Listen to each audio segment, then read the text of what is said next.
All right, so things to do after you set your trust up. You title home in the name of your trust. This is how you can pay off your mortgage. That should be off instead of up. Place all your bills in the name of the trust, cell phones, power bills, cards, etc. Doing this will create expense for the trust that can be written off on your taxes. See, the issue is all your bills is in that social. Can't write off most of that. But when you put everything in a trust, it's 100% write off. Because why? A trust is a business. And when you go open up a trust bank account, they're going to give you a business account. Okay? What is a church? We all know what that is. I did that slide for the sake of, let's do it. Let's look at it. Escape that. Let's go back to the next slide. How do I? It won't let me do that. Somebody look up the definition of church for me.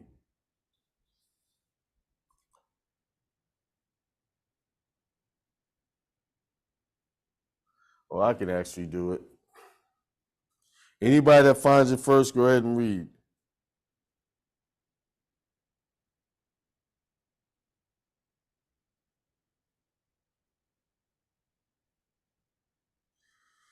Okay, I found it. A church building or a church house is a building used for Christian worship, services, and other Christian religious activities. So, a church, by this definition, is strictly Christian theology. But under the IRS rules, a church is also synonymous with synagogue, temple, and mosque. So if you use, say if I set up a church and I say mine is Church of Infinite Abundance, right? I could also use Temple of Infinite Abundance, Mosque of Infinite Abundance. Okay? All of those terms fall under the guidelines of a church that is exempt from any type of filing requirements. Okay? What is a nonprofit? Okay, let's look that up.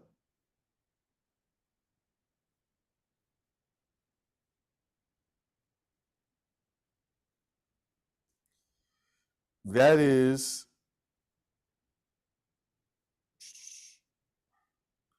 where's the definition? I need definition.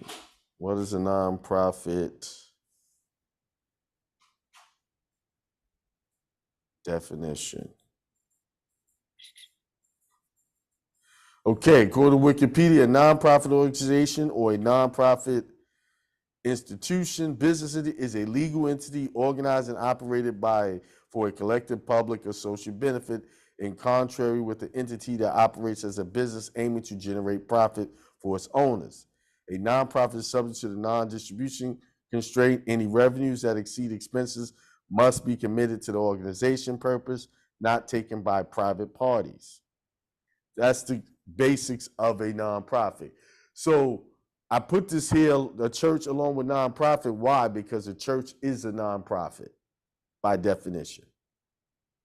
Because its mission is to benefit the members, not one private party's interest, although you see a lot of that going on in the church where the only person who's getting the real benefit is the pastor of the church and his family and the people he is in a clique with or in his inner circle.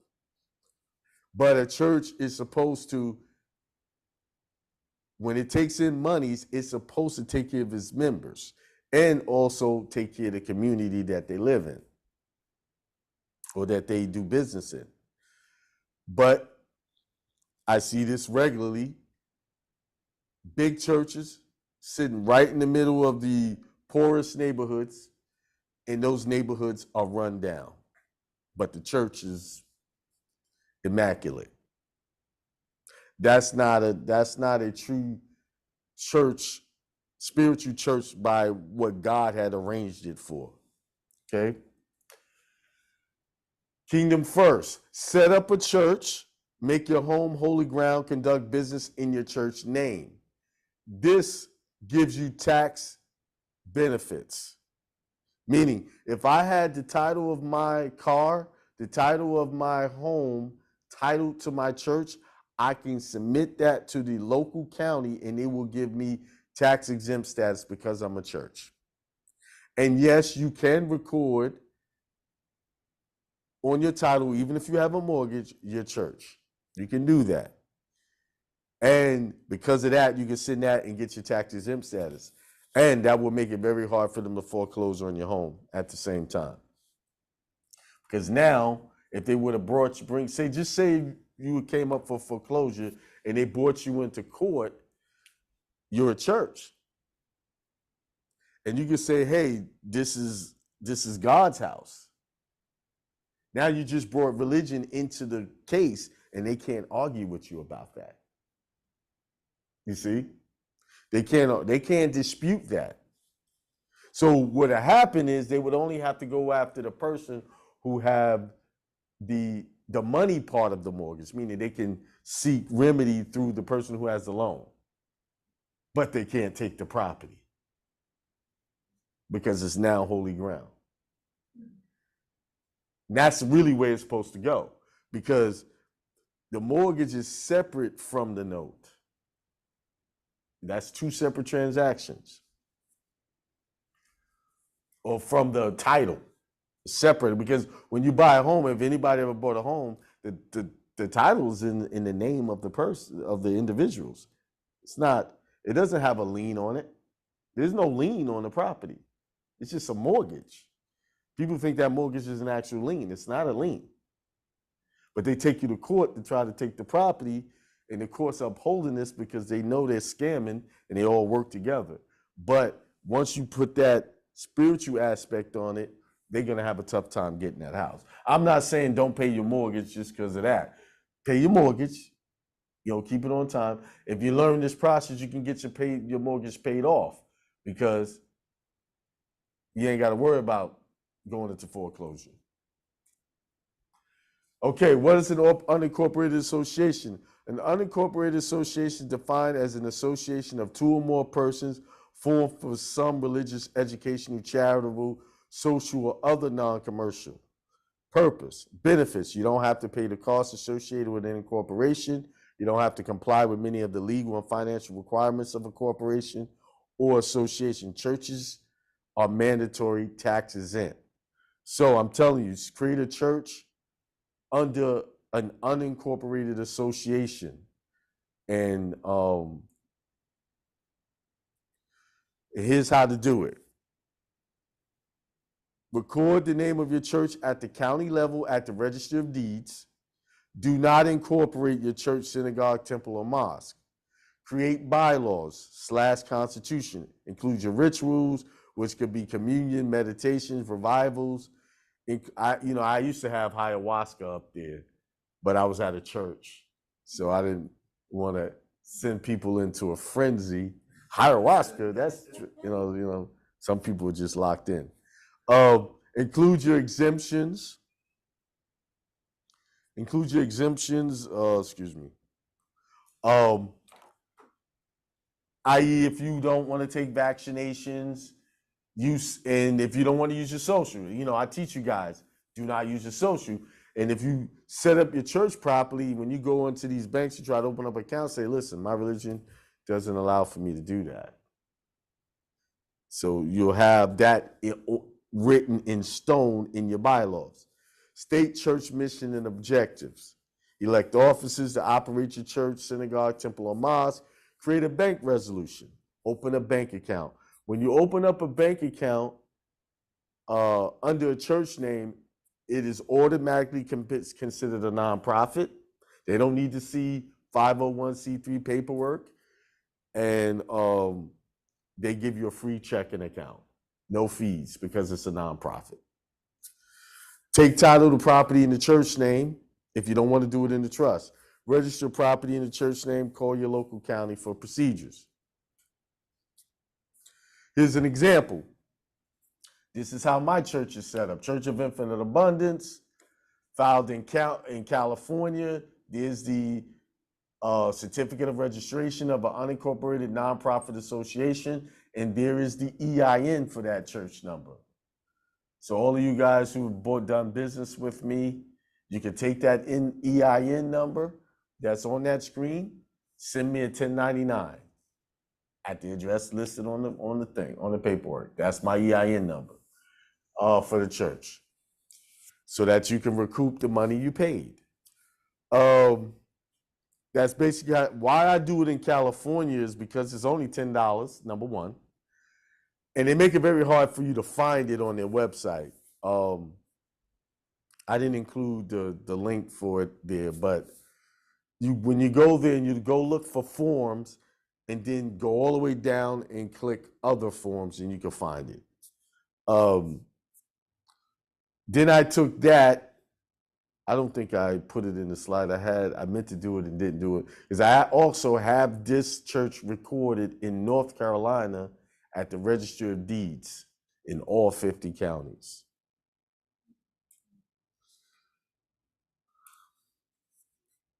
Churches do not pay taxes under the 508 rule in the tax code. Let's see if we can pull that up. It always make me skip out of that. Give me a second. I'm gonna go to that slide. Which one was it? We're here. Let's go here.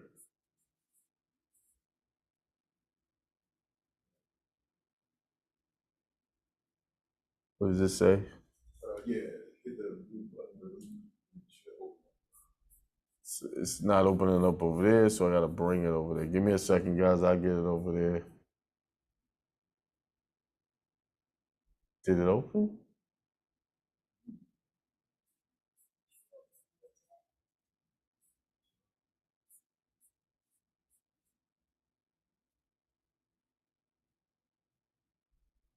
Let's see.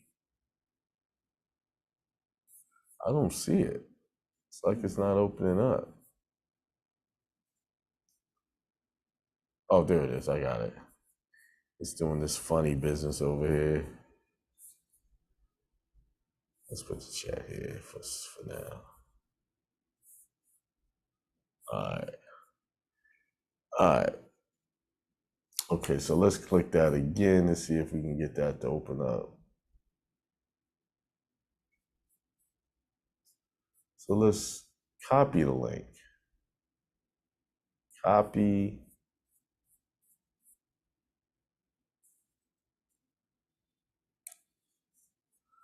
All right. There we go. All right, so churches right here has a mandatory exception. It says, am I sharing that screen? No, I'm not. It should be. Yeah, I'm not sharing that screen. Let me share this screen with you guys.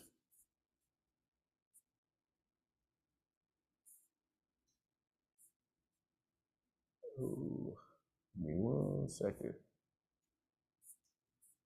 See, now my toolbar. Oh, maybe this, I can do this here.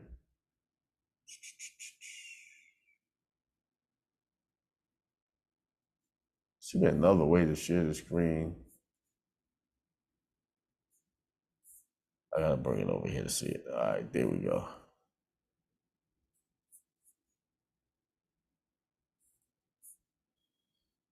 All right, share screen.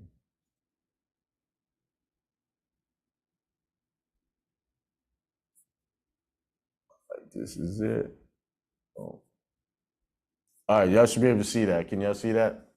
Yeah. Yep. All right, under 26 USC 508 special rules with respect to section 501c3, new organizations must notify the secretary that they are applying for recognition of section 501c3 status. But if you go down here, they have exceptions. C, mandatory exceptions. Subsections A and B shall not apply. What they mean by subsection A and B don't apply to these entities.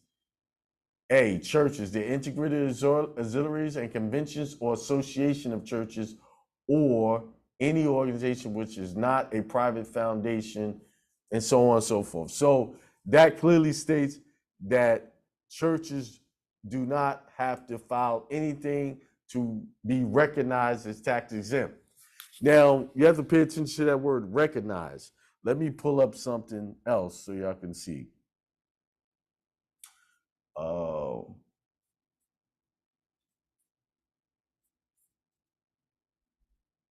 me bring it over here. It's easier to do over here. Decent. Is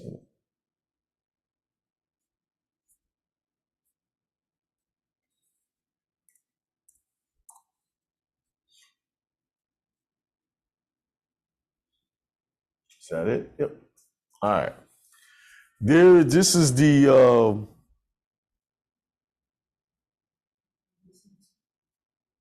huh? Yeah, yeah, you're right. Thanks for reminding me. Let's see. Let's share. New share.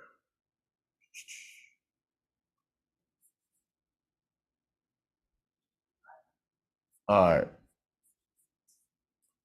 This is the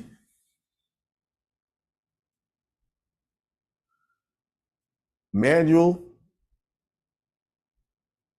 the 501c3 tax guide for churches and religious organizations. So I went through here and highlighted some things. It says, because special tax rules apply. Can y'all see that? Is that clear enough for you? All right, there we go. Because special tax rules apply to churches, it's important to distinguish churches from other religious organizations. So it's saying that churches, and this also includes temples, synagogues, mosques, those things, are different from religious organizations. They're making a distinction between them. Therefore, when this publication uses the term religious organization, it isn't referring to churches or integrated auxiliaries. Religious organizations that are not churches typically include non-denominational ministries, interdenominational and ecumenical organizations, and other entities which principal purpose is the study or advancement of religion. So basically, they consider the church someone who has a hardcore doctrine for one denomination of belief. So just in your bylaws, just make sure it is specific about the beliefs. Non-denominationals, I'm over here, blah, blah, blah, that type. They take all, like a lot of these churches are doing, they're kind of getting on board with all of the current transgender this and identity in this and all that stuff. They wouldn't be included in that. See, this is why now you can see why the government promotes that for churches to be into that, because it takes them out of the protection of their tax exempt status. So why is the government so on board? Because now they get more revenue, because it just specifically said you're not a church if you're non-denominational. You're a religious organization. You don't have a set core values of beliefs. You taking anybody in there, everybody think these are good things to be a part of. Oh, I'm non-denomination, I don't have one. Okay, well, since you want to straddle the fence, we're gonna put you in a religious organization category, and you're gonna have to get your recognition, you're gonna have to fill out this paperwork. So I thought that was interesting to point out, because no one ever talks about that. Right here, it says churches and religious organizations may legally organize in a variety of ways under state, such as unincorporated associations. Very first thing they mentioned, unincorporated associations, nonprofit corporations, corporations, sole and charitable trust. So they're saying a church trust can be a part of a religious, can fall in that. It can be a nonprofit as well. So you want an unincorporated association because there is no government intrusion. You do a corporation because you have churches that are corporations. Examples of that is Jehovah's Witness, the Watchtower Bible Tract Society, which is the parent of their Jehovah's Witnesses thing. When you see Jehovah's Witnesses, they say they're Jehovah's Witnesses, that is another subset of the Watchtower Bible Tract Society. And that's an Inc. They're incorporated. They're a nonprofit religious incorporation. Yes. And all of the Jehovah's Witnesses, they do the work. Like the Watchtower Bible Tract Society prints out all of the material for the Jehovah's Witnesses to distribute. They're what you call the slaves for that group of people. And they actually say that. You're being a slave for God. I'm not saying anything they don't say. Yes. That's exactly how they look at it. So,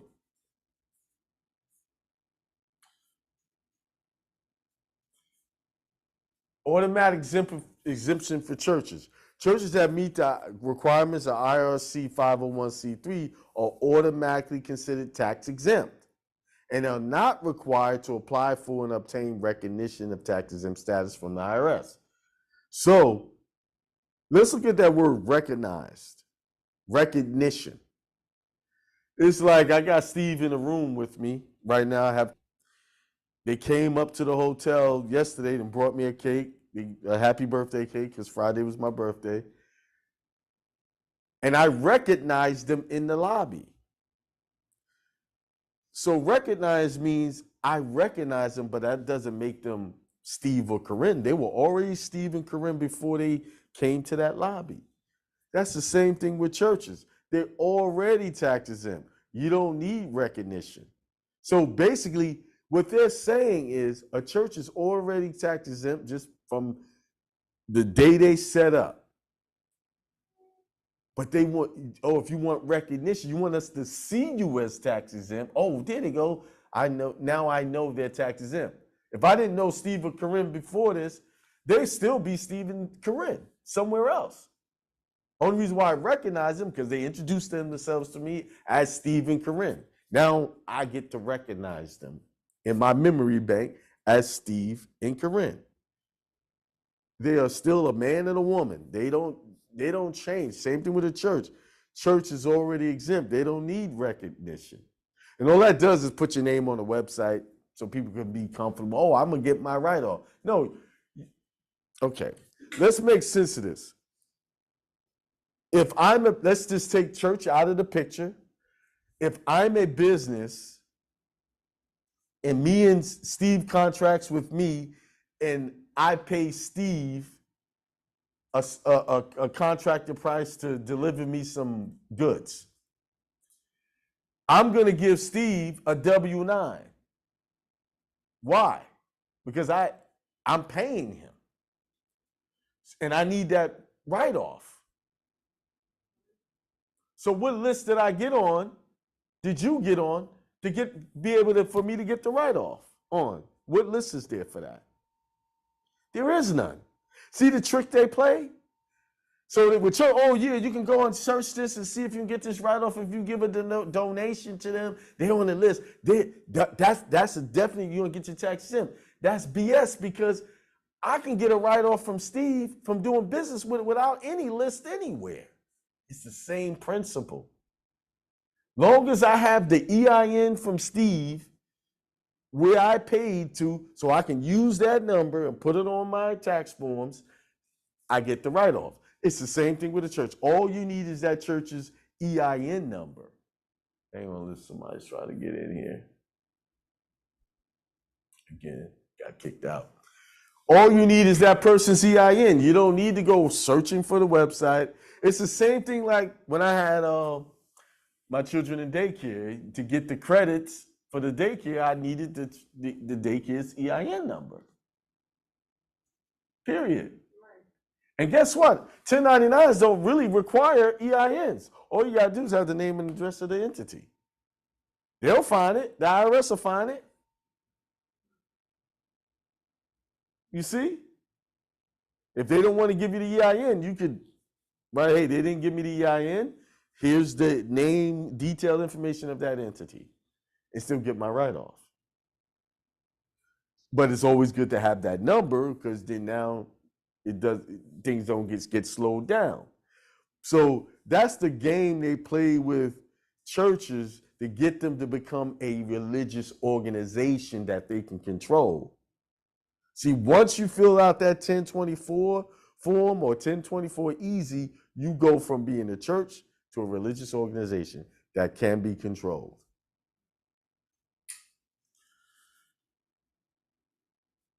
It says, although there is no requirement to do so, many churches seek recognition of tax-exempt status from the IRS because this recognition assures church leaders, members, and contributors that the church is recognized as exempt and qualifies for related tax benefits. For example, contributors to a church that has been recognized as tax-exempt would know that their contributions generally are tax-deductible. See, they just, this is fool's language. This is how they trick people into filling out forms. There's no code. This is not code and statute. This is just a manual. But people will read that like that's gospel. Like they gotta be on the website. This is the games they play. So which slide am I on? Okay. I was there, right? All right, and these are the forms you would fill out. Obtain the EON by filling out SS4 application for employer number according to its instructions. If the organization is submitting IRS form 1023 application for recognition of exemption under blah blah blah. This is the game they want you to do. But this first part is important. It says every tax exempt organization, including a church, should have an employee identification number, whether or not the organization has an employees. There are many instances in which an EIN is necessary. For example, a church needs an EIN when it opens a bank account to be listed as a subordinate in a group ruling or if it files returns with the IRS. I don't know why you would want to do that, but anyway. So let's point something out real quick. Did you notice that it said every tax-exempt organization, including a church, should have an EIN, employee identification number, whether or not the organization has an employee. So it's saying churches really don't have to have the EIN. They don't need it. A church doesn't need it. Because they say, well, it would need it to open up a bank account, blah, blah, blah. But what if the church says it doesn't want to use any government numbers? That's in their doctrine, but they need a bank account. The bank still has to open it up. You see? It really don't need an EIN. And like I said, you don't need an EIN to get a write-off. You can just, I've gotten church write-offs just by putting a name and address on there and still got my write-off. That's it. Churches you don't really need the church's EIN to get your write-off. Because it says every tax-exempt organization, including a church, should have an EIN. Right. Should. And he's giving examples of needing it. Right there. And if you notice, I made highlights. They keep saying religious organization. When they start talking about how to apply, when to apply, and all of that, they say religious organizations. You see, it says organization. See how they switched up the language? And it says organization, including a church. Organization, religious organizations. Religious organization again. So you have to pay attention to the languages. So, and this is one of the things I showed yesterday in the church. Now, James was a little worried about how the members was going to take it, but I framed it in a way I said, no, you still keep your main churches. This is your church you come to, but you should have something separate where you can get your money tax exempt and still give to your normal way you give to your church. It's more money. And that went over very well with them. I know the church is worried about their money. So, all right, anybody got a question before I move on? Oh, before anybody asks a question, I'm going to give y'all full disclosure. This is not going to take us to do until 5 because we have a small crowd. And I'm already pretty much through these slides here.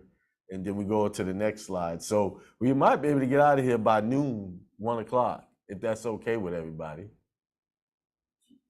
Okay?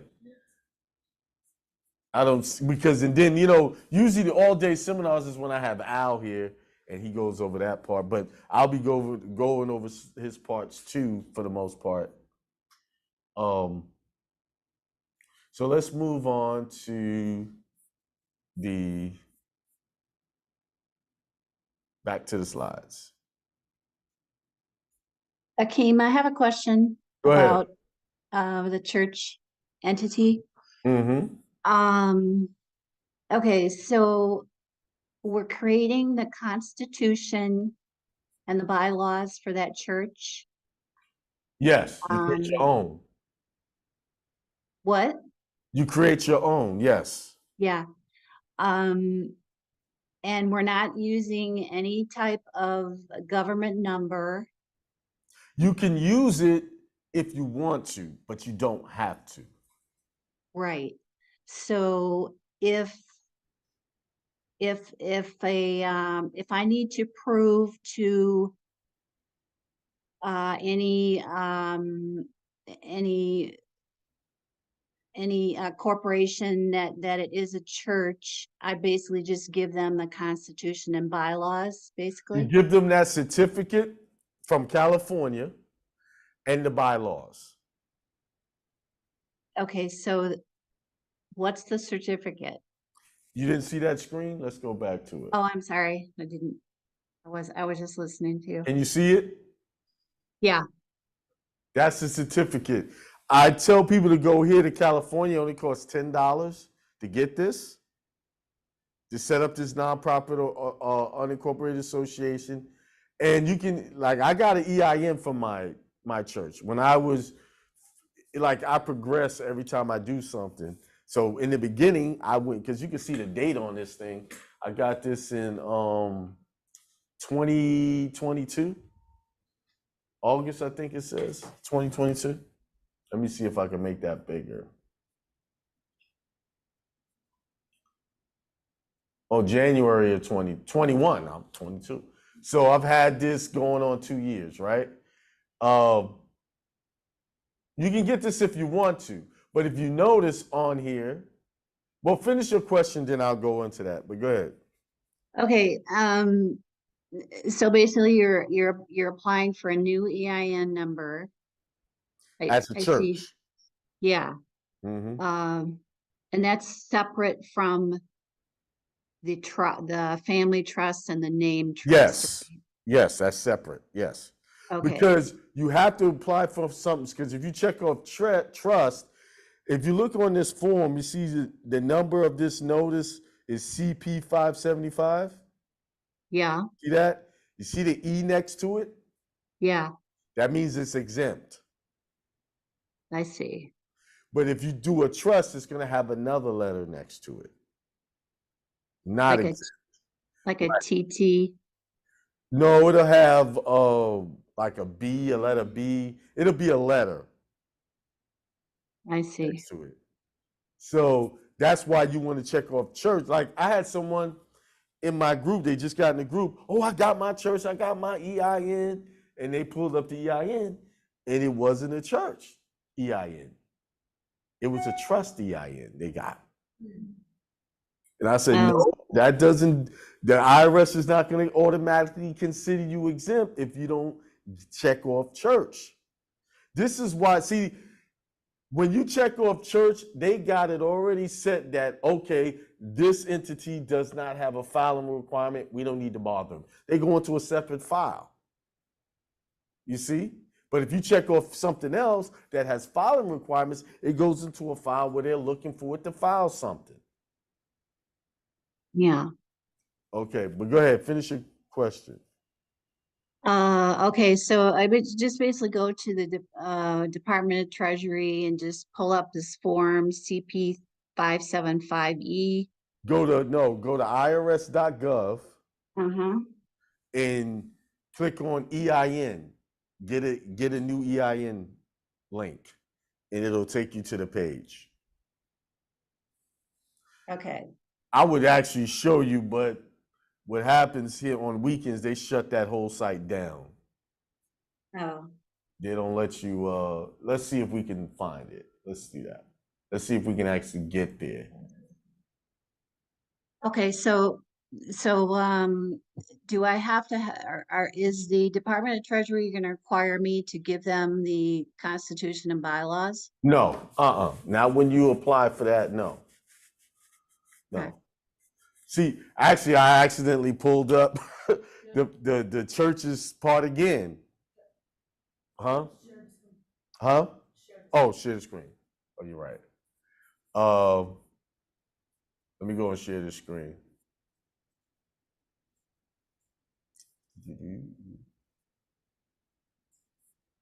So I actually pull up right from the IRS website that churches don't have to file for they are tax exempt. It says it again here, but I pulled up this page to show you how to get your EIN. But while we're here, right at the IRS website, it says churches that meet the requirements of Section 501c3 of the Internal Revenue Code are automatically considered tax exempt and not required to apply for and obtain recognition of exempt status from the IRS. Same thing the other thing said. But let's show you how to get an EIN. Sometimes some of these drop downs, I have it. Here's forms,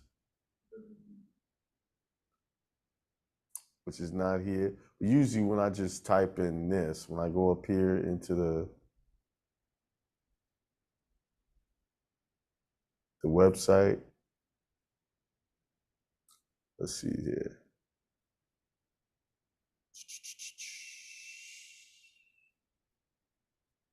Let's just go to the website.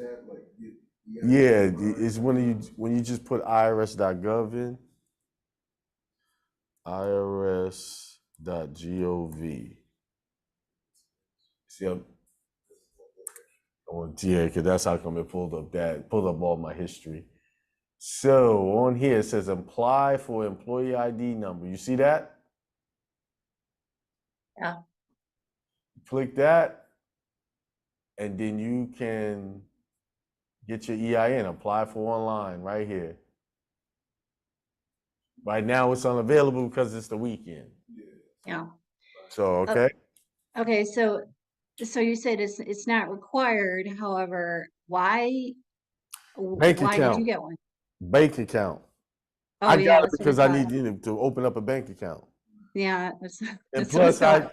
I give it to my premium members so that they can write it off those donations on their taxes. Okay. So that's why I do it. I mean, it's not going to kill you if you did, because it's your church. Yeah. I mean, they can't do anything. I just read all the rules. If you don't get it, but I said that as an extra, saying you really don't have to do it.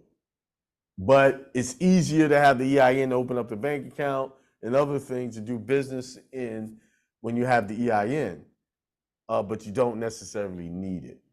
Yeah. Okay. So are you putting the church under in the trust? When I set up trust for people, I create a church for them based on the name they want to use. We get an EIN, and I make the church the grantor of all of their trust. So you have church. Remember those 3 examples of trust that I had there? Yeah. Well, at the top, the grantor of those 3 trusts will be the church. I see. Yeah. So that's how I make the ecclesiastical relationship. All right?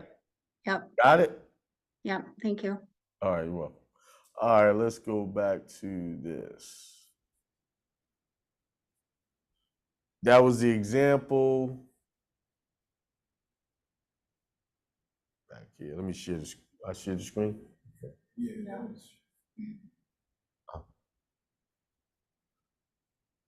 All right. So we go here. Let's start playing from here. All right. That's the examples again. Let's go to the next slide.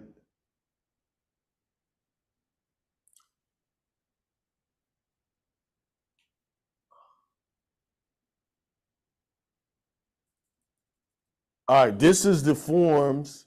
See if I can make these a little bigger. But these are examples of if you wanted to get tax exempt status. If you notice on this form here, right up under here, you'll see that mouth. Let me escape out of this so I can see it better.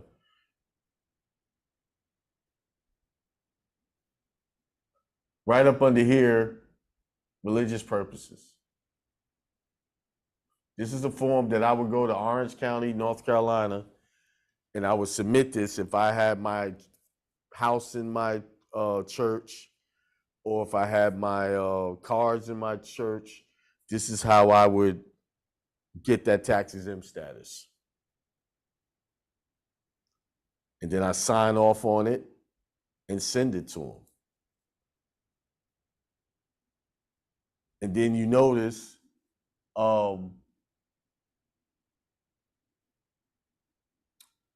I'm trying to see what the insurance, and it says describe how you're using the property. If another organization uses the property, give their name and how they're using the property and any income you receive from their use. All they want you to do is write a statement. You don't have to spend any other forms with this. Fill it out. Boom, boom, boom. Give that to them. Okay, how would tax 55 years exemption or on that? That's just talking about how all of that, how you don't recover previous year taxes. And that's it. And here is the how to take and put your motor vehicle. Get the motor vehicle exemption. That's it. All right, so I want y'all to hear a recording. So let me make sure I'm sharing the screen and y'all can, I'm sharing the screen, but I want to make sure y'all can hear the sound. There it is.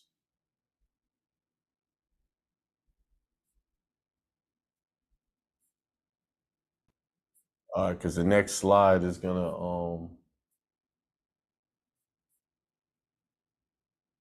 okay. It's gonna have some sound to it. All right. This is a recording of what happened when I made a phone call about how to get tax exempt status. Yes, good afternoon. I was calling, we got a vehicle donated to our church, and I was calling about taxes for that vehicle. As a church, are we required to still pay taxes? It's a registered vehicle. Yeah. Let me transfer you to that department. Hold on a second. Okay. Orange County Animal Services is your one-stop shop for pet adoptions, offering an adorable selection of cats, kittens, dogs, and puppies. Adoptable animals are vaccinated and just waiting to become part of your family. If you aren't in the market to adopt, consider sponsoring the adoption fee for. This is Jackie. May I help you? Yes, is this the division that answers questions on vehicle taxes? Yes. Yes, I have a church and we got a vehicle donated to us. What is the process of getting that car registered under our church? Okay, so that would be a DMV issue. That's Say it again? a DMV issue. That's a DMV issue. So the counties don't manage your motor vehicle taxes anymore. But Okay. if you have, are you like what is it called, 501c? Right. Okay, so you have that then if you have that, then you would need to. But churches are not required to fill out any forms as a But we don't have that We're information. treated on the as church. one, but we don't have to do any filings to become because it's Okay. automatic. Okay, hold on just a minute. All right. Orange County Animal Services is your one-stop shop for pet adoptions, offering an adorable selection of cats, kittens, dogs, and puppies. Adoptable animals are vaccinated and just waiting to become part of your family. If you aren't in the market to adopt, consider sponsoring the adoption fee for someone else. For more information or to adopt a pet today, please call Orange County Animal Services at 919-942-PET.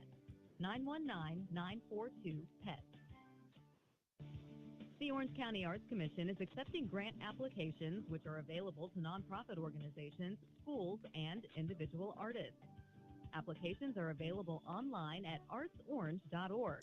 Hard copies See, I'm are a hoe available for a in the long Arts time. Commission office in Hillsborough, all 3 Orange County Public Libraries, and at the Chapel Hill Public Library.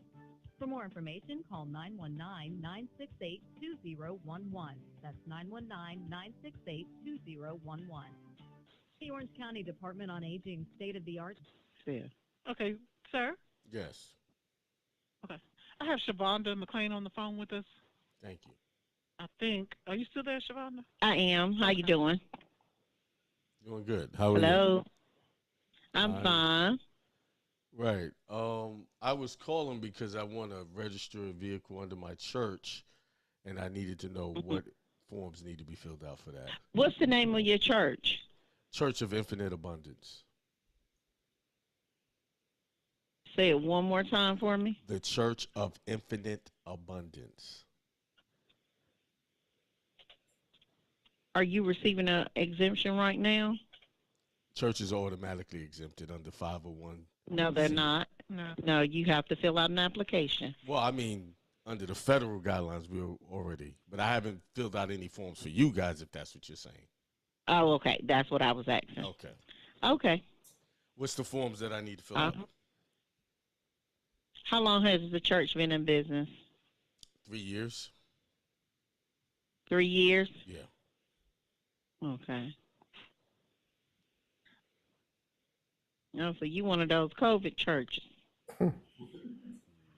I don't know what that means, what you mean by COVID church. I What does came that in mean? during COVID. I came in during I've been doing COVID. my ministry Okay. for over 25 years. I just registered Uh-huh. in the county 3 And years ago. so, okay. So you came to Orange County 3 years ago. Right. Okay. So do you have an email address? I can send Yeah. you. Okay. Hindsight, HIND. Wait 1 second. Let me get to it. So what I'm going to send you, and what's your name? Akeem, AKIEM. Okay. Barber, BARBER. Okay. So what I'm going to send you, Mr. Barber, is the application for a property tax exemption Mm-hmm. or exclusion, and then I'm going to send you a good cause letter. Because if you apply for the exemption for 2022, we would need that good cause letter because it's after January 31st. Got you. And so all you need to do on there is say you wasn't, if you wasn't aware of the deadline, because it will have to go before the Board of County Commissioners to be approved, and they would like to know why you were late applying for this exemption. Right. And so with it, Well, I didn't have a car. with, to register. I didn't have any. excuse me? I didn't have any property to register to be tax exempt, so I didn't feel I needed to. Okay, so do you have a property right now, right? Yes, I'm about to acquire one. Yes. Oh, so you don't have it now. No, I have Okay. it in my Okay, possession. I so haven't you taken would the have title. to have it, excuse me? I haven't taken the title. I haven't signed over the title just yet. To me. Okay, so what I'm talking about, I'm not referring to the vehicle. Mm-hmm. I'm referring to the church itself. Oh, okay. I have that. I thought you was referring to the vehicle. Yeah, All right. yeah. Okay. So if Jackie will speak to you more about the vehicle. She was just trying to see if you were already exempt. as far as the property taxes Got you. on the building. All right. I got you. Okay? All right. So what we're trying to do is a one-stop shop for you. Oh, okay. Thank you. I get it now. Okay. All right. Okay. So, So the good cause letter is what I'm going to send along with the application. 2 sheets of paper. got you. If you have any questions about filling out the application, you can give me a call back. My number is listed under, well, it's right there in the body of the email. Okay. All right. All right. Did you get my Okay. email address? No, not yet. Give me Okay. 1 second. And then, Jackie, did you have some paperwork he would need to fill out? Yeah, I would like to include it with your email if that's okay. I'll bring it to you. Well, you could send it to him separately. Okay. All right. Okay. What's your email address, sir? I'll give you. It is Akeem, AKIEM, AKIEM. EM as in man, B as in boy, at iCloud.com. Send it to that email. AKIEMB as in boy at iCloud. Correct. Is it .com? You say? At .com. iCloud.com, yes. Mm-hmm. Jackie, how many sheets of paper do you have? 1. Okay. You want to email it to me? That's, I Trying mean, to that's see the if I end of can. it. So basically, they gave me what I needed. That was the 2 forms that I needed, and she did also send a letter for the explanation why we didn't file. Because how these counties work, to get your exemption, you have to apply in January, beginning of the year. And if you apply after their deadline, you got to give them a reason why you didn't get that exemption, or you didn't apply for it. So things to do, same thing as your trust. If you want to do your church, you can place all the bills in the church, cell phones, power bills, etc. Donate 100% of your pay to the church. After you get paid, write a check to your church as a donation. If you own a business, restructure for maximum tax savings benefits.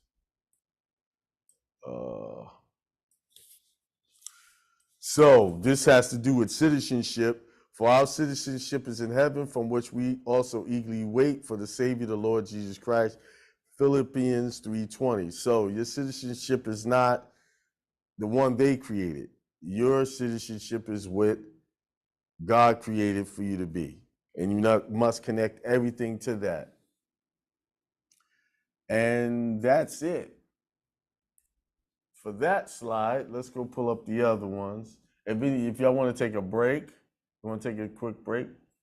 10-minute break? Huh? Y'all need a break?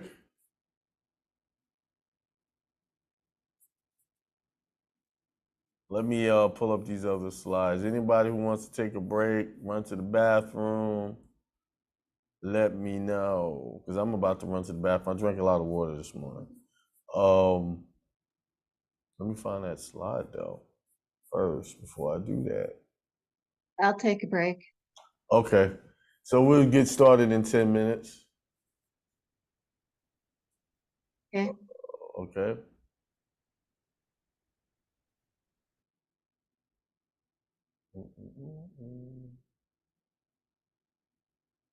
Where is it?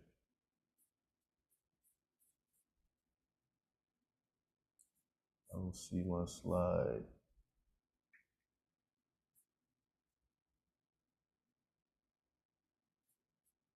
And what I noticed, the color is, but yeah, it's just, I think that's just mainly the thing. Let me stop the recording. Hang on. Pause it at least. Just remind me to start it again.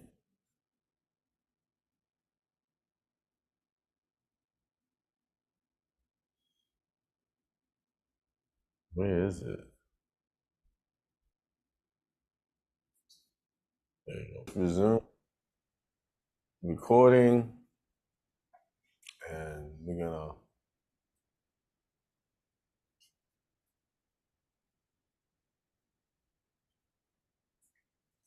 All right. This is the second half discharge seminar. All of my sources are going to come from the U.S. Codes and Statutes, Your Law School, the Avalon Project, United States Constitution, Black's Law Dictionary, 3rd edition, Cornell Law School, and IRS website, which we already did in the last slide, so it's no need to go back to that one. While you guys were on a little break there, I was messing around, and you might have saw me because I was still sharing my screen. But I want to share this screen here.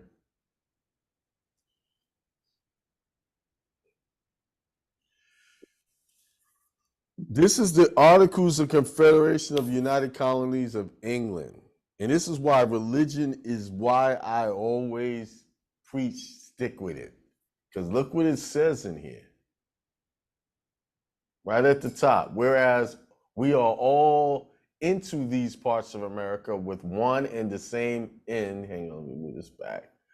How do I?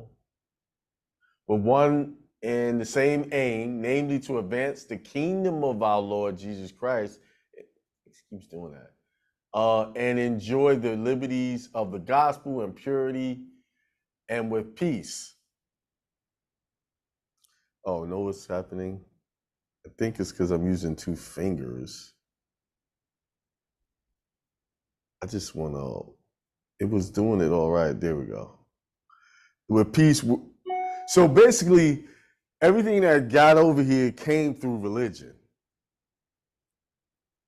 And your Constitution is founded, if you look in there, it's founded on these principles, these Christian principles. So that's why that is your number one protection. That is your supreme protection in anything you're dealing with. Although they're trying to take it away now. All right, let's go back to the slides. Just wanted y'all to see that. And where was my slides at? Disappeared. Let's close this out. Stop share.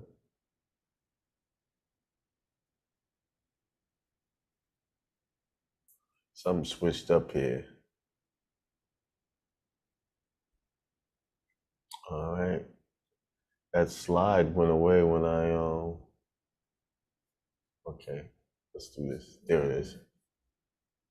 Share the screen. Share the screen. Okay.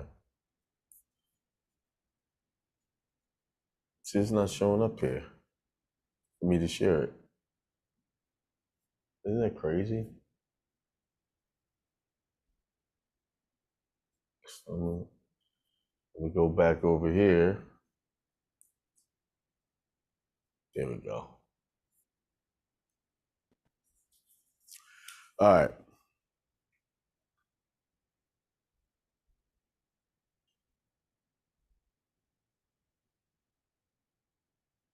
All right. So, discharge seminar. Can you discharge student loans? Can you discharge a mortgage? Can you discharge credit cards?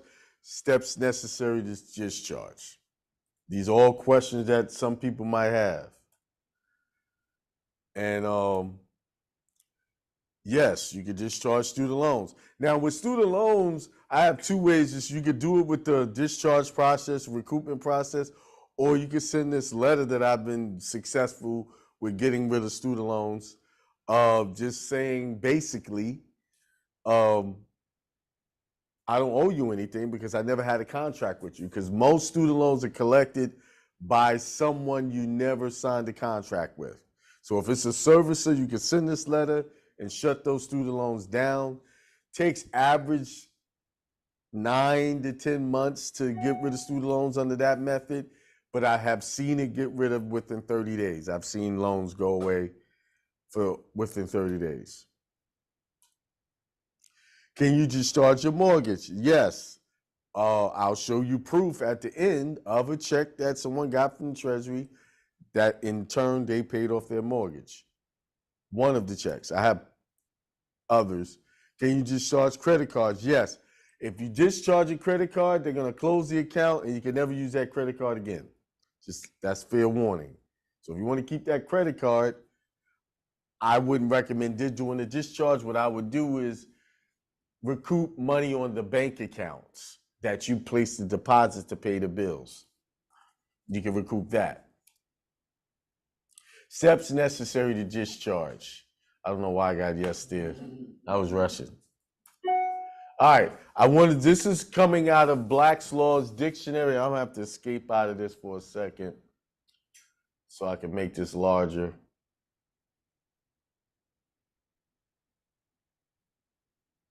I want y'all to read, so I'm gonna read some. This is discharge right here that I want people to get an understanding of. There is a distinction between a debt discharged and a debt paid. This is Black's Law Dictionary, 3rd edition. When discharged, the debt still exists, though divested of its character as a legal obligation during the operation of the discharge. Something of the original vitality of the debt continues to exist, which may be transferred even through the transferee, though the transferee takes it subject to its disability incident to the discharge. The fact that it carries something which may be a consideration for a new promise to pay, so as to make an otherwise worthless promise to legal obligation, makes it the subject of transfer by assignment. Discharge by operation of law is where the discharge takes place, whether it was intended by the parties or not. Thus, if a creditor appoints his debtor his executor, let me say it again. If a creditor appoints his debtor his executor, the debt is discharged by operation of law because the executor cannot have an action against himself. So, if you understand how discharge works and how you work in the debtor-creditor position, the debtor is always that social. The creditor is you, the living person. You're the creditor. So if you, by this statement here, it says if the creditor appoints the debtor his executor, so if you take the straw man and make it the executor, there's no enforcement of that debt anymore because the executor cannot have action against himself. So the debt is totally distinguished. So what that means is the process that we're teaching you to do it exactly like that. So when you create these trusts, put yourself in the creditor position, and you take the debtor and make it the executor, and now you can discharge. And I'll show you what it takes to do that in these other slides.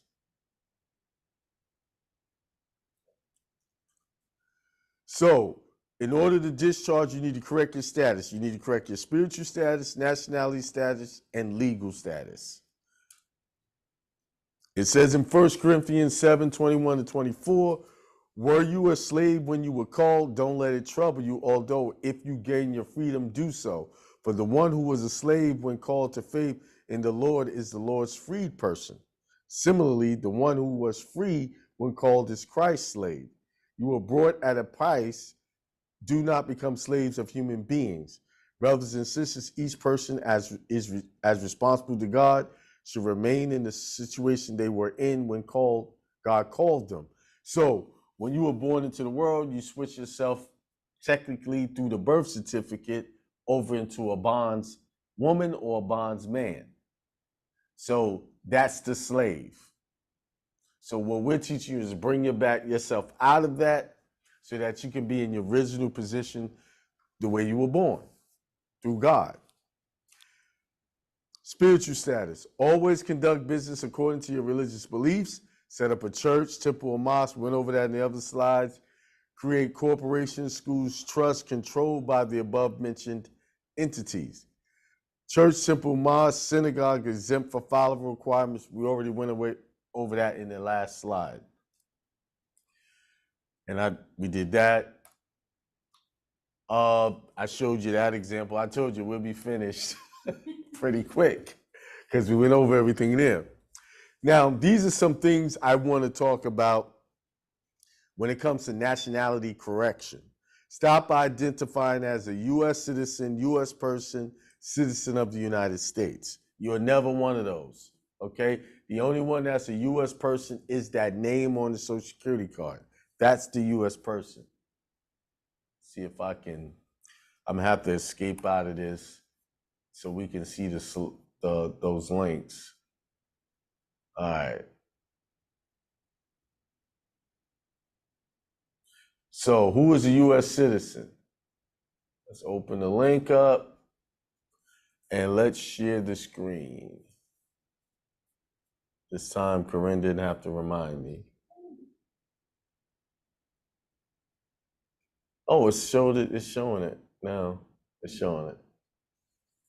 Everybody can see that 18 USC code 3077 definitions? Just give me a confirmation. Let me just make sure. Let's do it this way. Oh. All right. So there's a code of United States person means a national of the United States as defined in Section 101A 22 of the Immigration and Nationality Act. If you go down here a little bit, I also like to talk about the United States. United States, when used in a geographical sense, includes Puerto Rico and all territories and possessions of the United States. So if you notice, it has nothing in here that the United States is your state that you live in. All right, that's what it says. And this is the, what code is this for? Title 18. I think this is the one for immigration. I'm not sure exactly. So let's go back to the slides a second. Stop share. All right, let's go to, next one is this one. All right, let's go back to sharing the screen.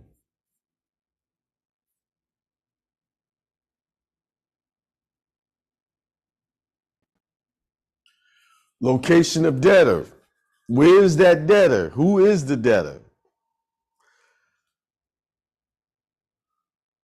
So if you're conducting business as the social, you will see how they see you in a second. All the way down here, it says location of United States. The United States is located in the District of Columbia. So if you're operating out of social, that's a U.S. person that is born out of the District of Columbia. All right? Now, it's funny, it's under this code, section 9-307, location of debtor. And then you go down here and see United States. It says the United States is located in the District of Columbia. It didn't say it was located in your state. So how can your state be a part of the United States? How can it be that way when it says the United States is located in the District of Columbia? And your state is not located there. So your state is not, it's part of the United States of America, which is the confederacy that was formed through the Articles of Confederation. So when they say, oh, you from the United States, that's not correct. You're from the United States of America, but specifically, you're from the actual country you were born in, which could be, like for me, would be New York. Steve, it would be you were born here, right? Yeah. Chicago or Illinois. Illinois. You see? So you got to understand, in order to correct your nationality, you got to understand where you're located. You're not located in the United States, in the District of Columbia. All right? Let's go back to that slide again. Let's go back to the link. What was the link chat?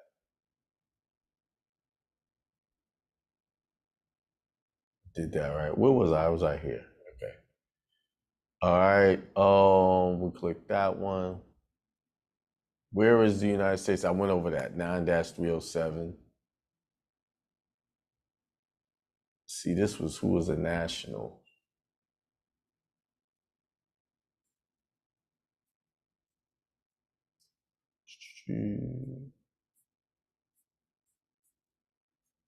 Foreign state. This thing don't want to move correctly. I don't think we need this one. We don't need that one. So let's go back to the slides. All right. Yeah, I'm about to share it now. Just want to get on it.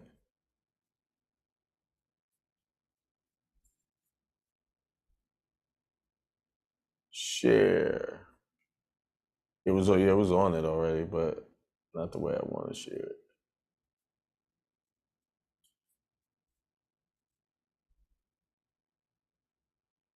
All right. So we went to those links. And if you go to the section 8 of the Constitution, it tells you that the United States, we're not going to go through that. Section 8 of the U.S. Constitution says the United States has exclusive jurisdiction 10 miles square of the District of Columbia, which is Washington, D.C. That's the only place they have. The way the United States come out of into the other states, the states have to formally give up their rights by cession, CESSION, in order to be able to have control in particular states. All right. So what you need to do, correct your nationality first. You need to do your passport correction process. Then after that, well, what that includes is you need to fill out the DS-11 correctly. You need to include explanatory statements and submit that along with your other evidence of where you're from to the passport agencies. If you have a IRS debt, child support debt, you're going to have some problems. So you need to correct that stuff first before you apply, or they will prevent you from doing it. But I do have a process on my website. If you have those issues, you can buy that webinar and it'll show you how to get your passport even though you have those problems. All right? We don't have time to go into all of that because that's a whole 2-3 hours right there. Driver license correction. After you do the passport process, you will submit your explanatory statements to the driver license agency to correct your driver's nationality on your driver's license. And you do the same thing for your Social Security card. You will go to the Social Security Administration and fill out a new application and put your nationality on the record there. Anybody got any questions on that?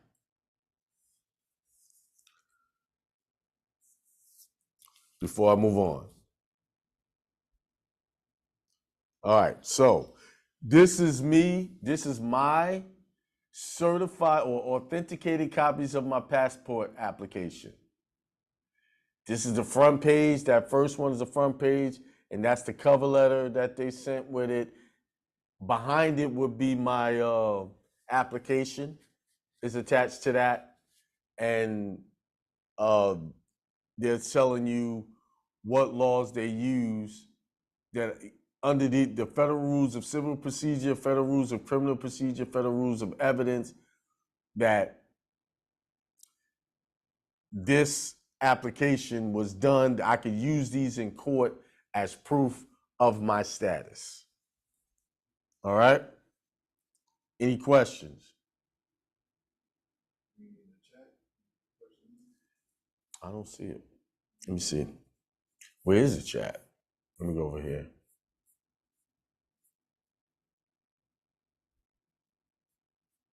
Like it won't, there it is. It won't let me,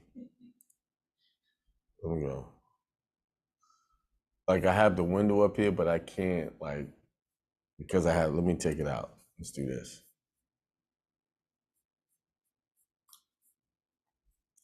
You might be in the chat. No, there's nobody in the chat asking questions. Oh, there's one new message. Hang on. Yes, she says that was 11:10. All right.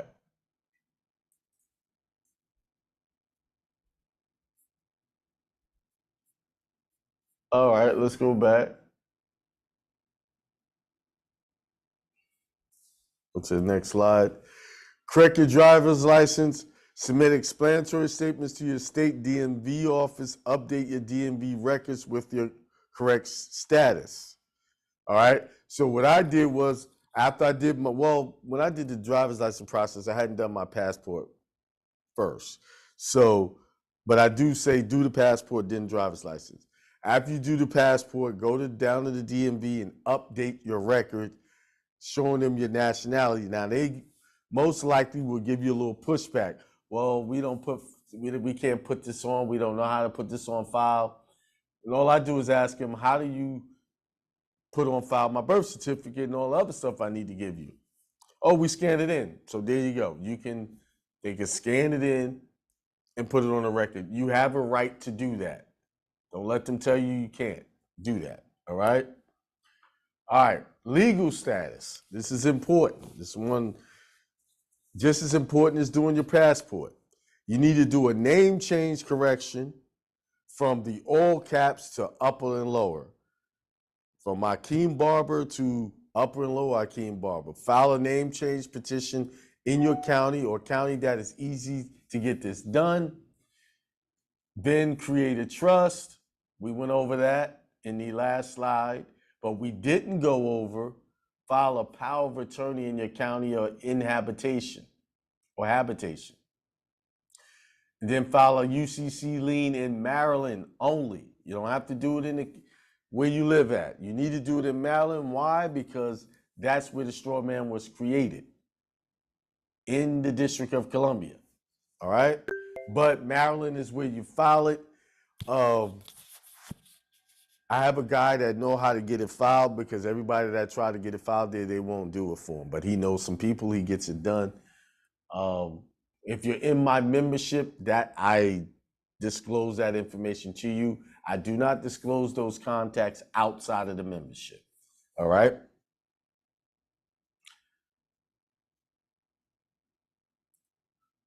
Now, okay, this kind of, let me fix this here.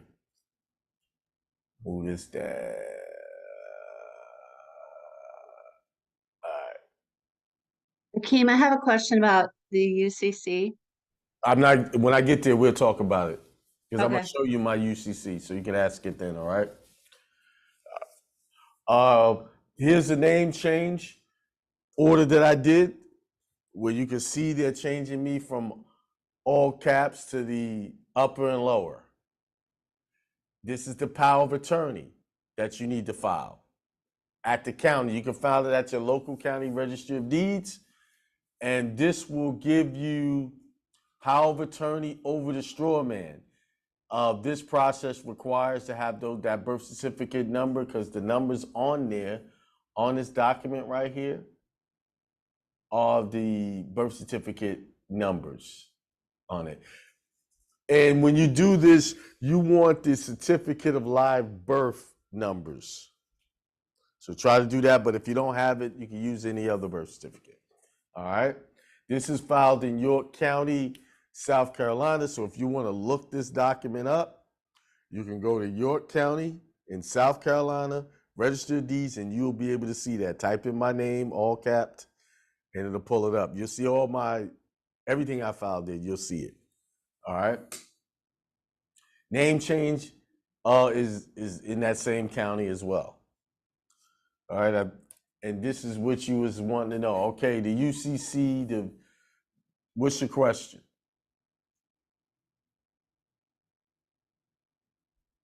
If I filed a UCC in my, birth state, is that an issue?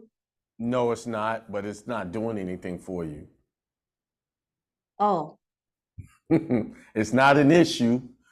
I know why you did it, because people are teaching that. Oh, file it here when your birthday, do that. I did all of it too, but it did nothing for me. Absolutely oh, nothing. So I have stuff filed in the county down in Bronx County, New York. I did a whole bunch of stuff. You know, before I got to the real truth of how to do things, I did a whole bunch of unnecessary things. Okay? okay, so basically, it's more beneficial to do it in Maryland. Yeah, because that's where it's created. You're not doing anything. Once this is why it's not doing anything for you. The states have sold out to the federal government, Yeah, right? So, okay, yeah, that's where that straw man started, but it was not created there. It didn't get okay, created until you applied for a Social Security card. You got it?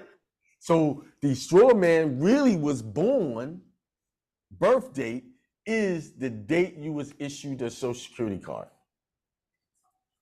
You understand? right, right. And that's where the misteachings come from. Hang on. Wife is texting me.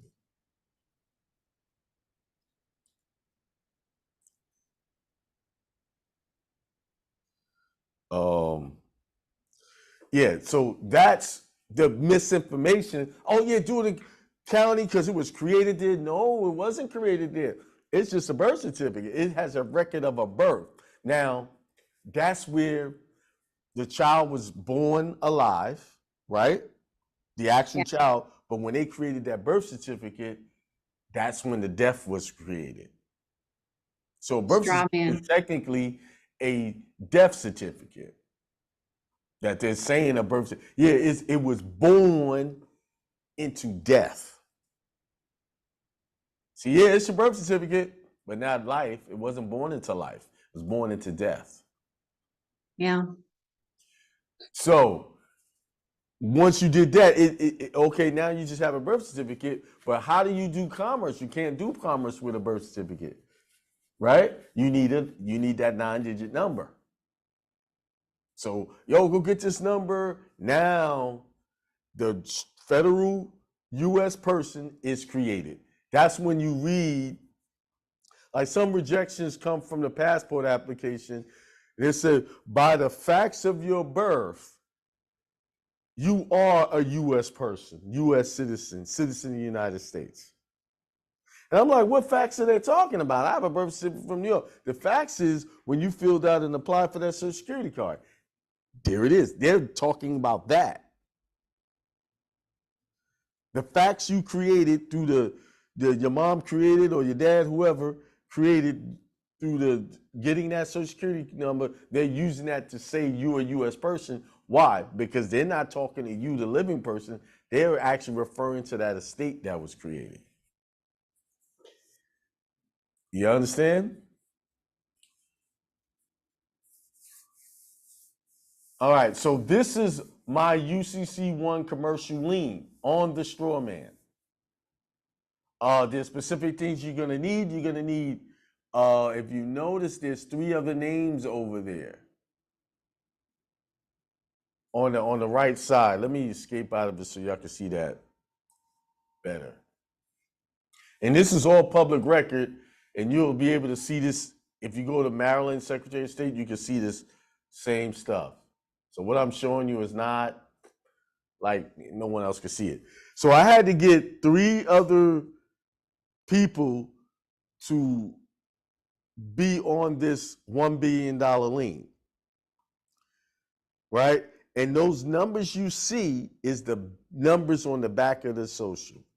So when you do this process, you're going to need 3 other people, numbers on the back. So all of those are family members that help me out. I say, I need the numbers off the back. They, oh, what for? I'm doing this. And they let me do it, people that trust me. I mean, you can't really do with the numbers anything off those numbers off the back anyway. But it's This is how it's done. They sign off on it. The first one is the numbers off the back of my social. The second one is my son's, and the other one is another family member who did that for me. And they all go on this. So this is what you're gonna need to complete this process. But he tells you everything. When you go to the guy I use, he's gonna give you complete instructions on what you need. And you send him all that, he prepare the documents, get them filed, send you hard copies, and he also files it, and he gives you one that you have to mail to the Treasury so that you can begin your discharge process. All right. So that one, so like, maybe people don't recognize that, but the strongman and the real you are literally right there on the front of that document.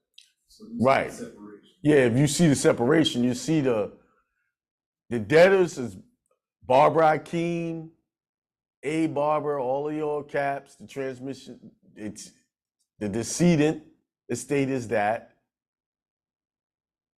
Then the transmitting utility is A. Barber.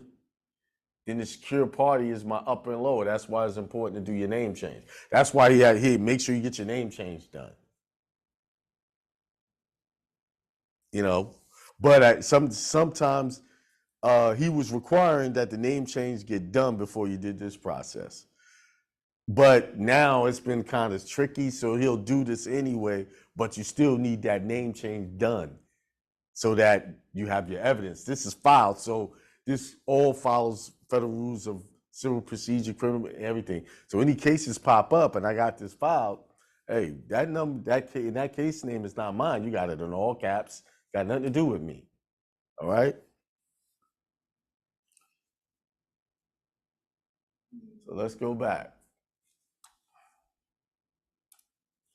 Now, these are examples on how to do your discharge. First, okay, let's correct some misinformation.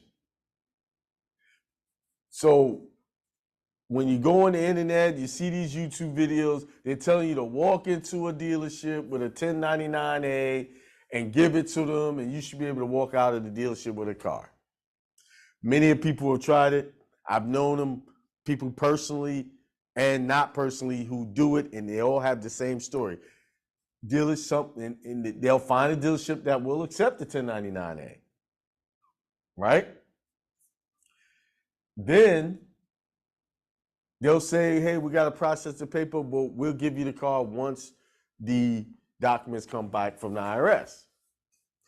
Time goes by, don't hear from the dealership anymore, right?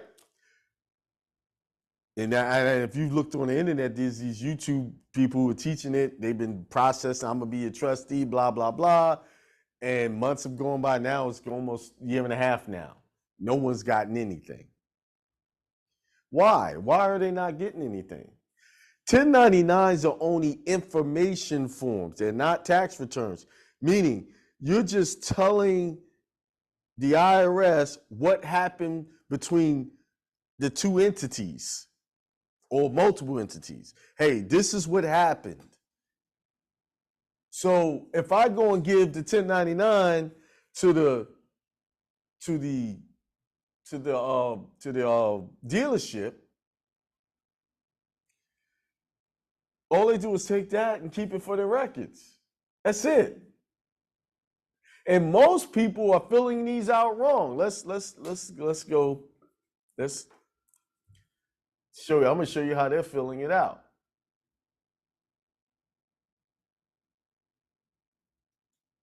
So if you're gonna do a car, you do the 1099A, right?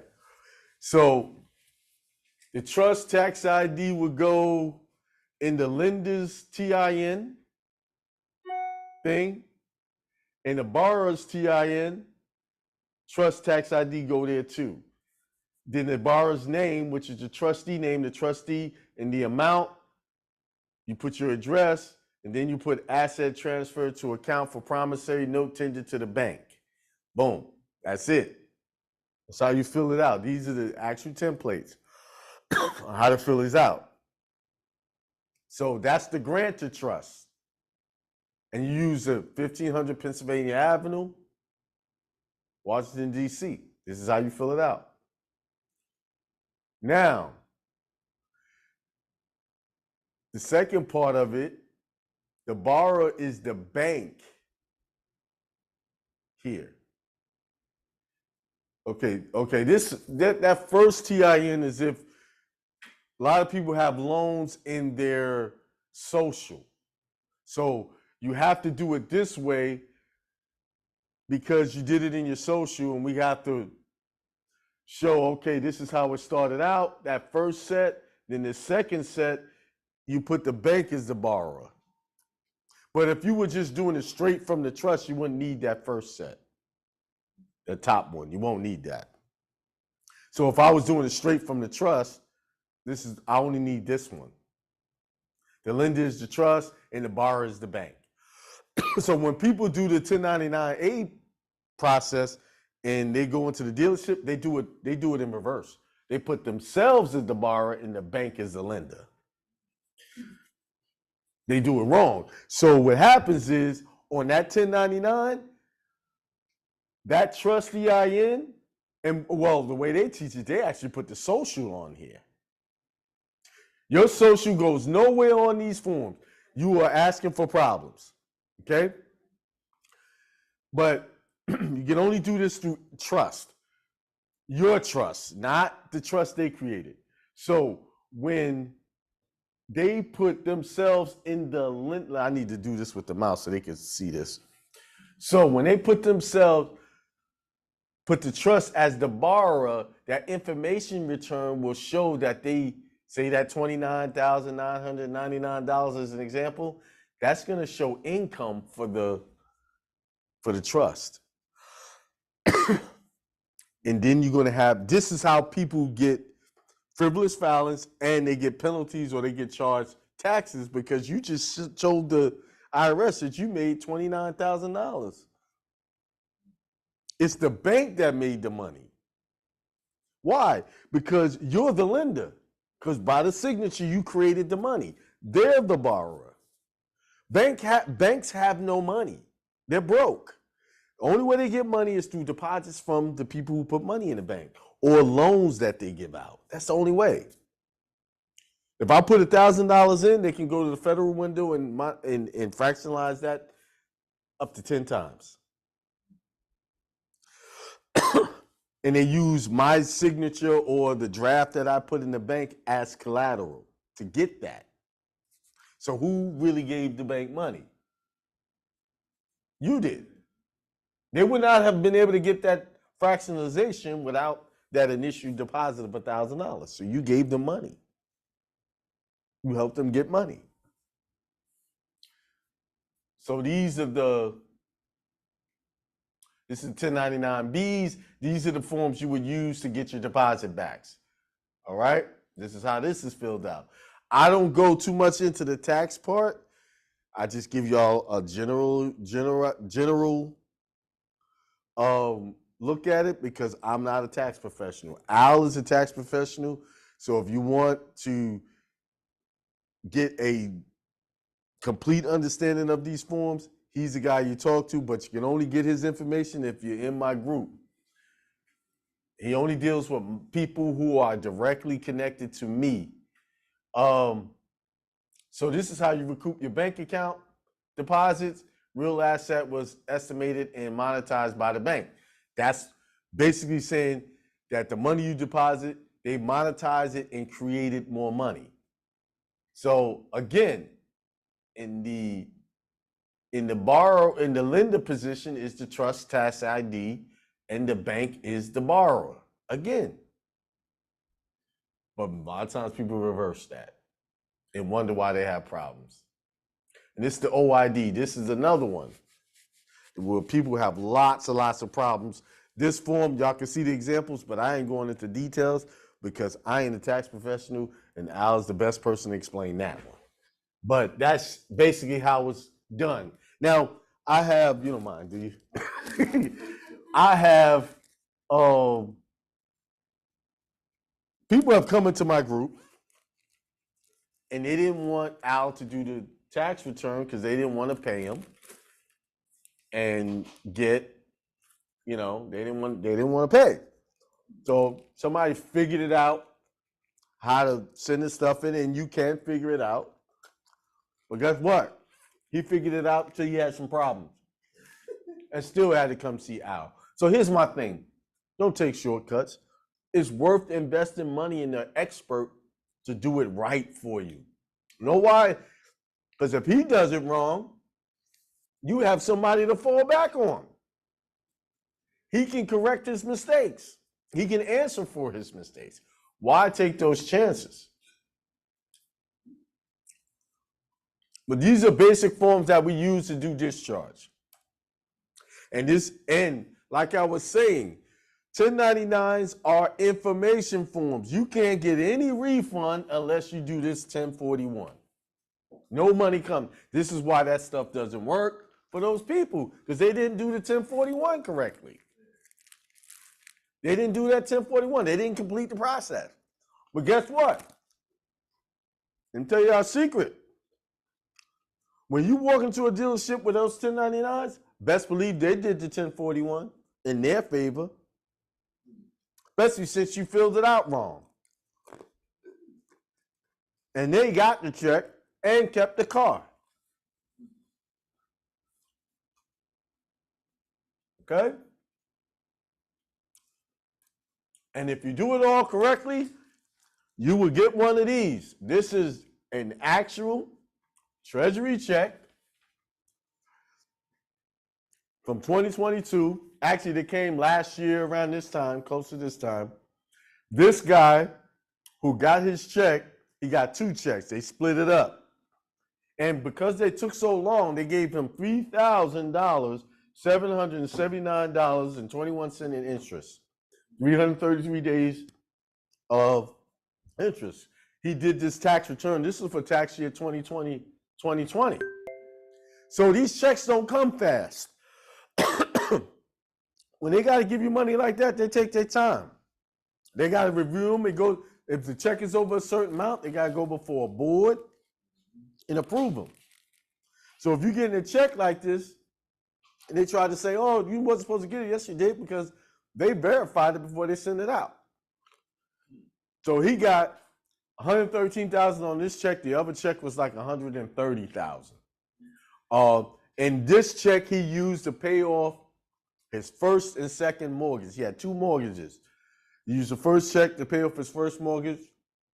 He had taken out an extra mortgage and just paid that off.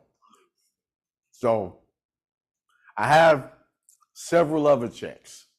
I've had people, okay, maybe you don't have a house, right, that you can do a mortgage on. I had people who got a $30,000 check. All they did was their bank deposits. $30,000.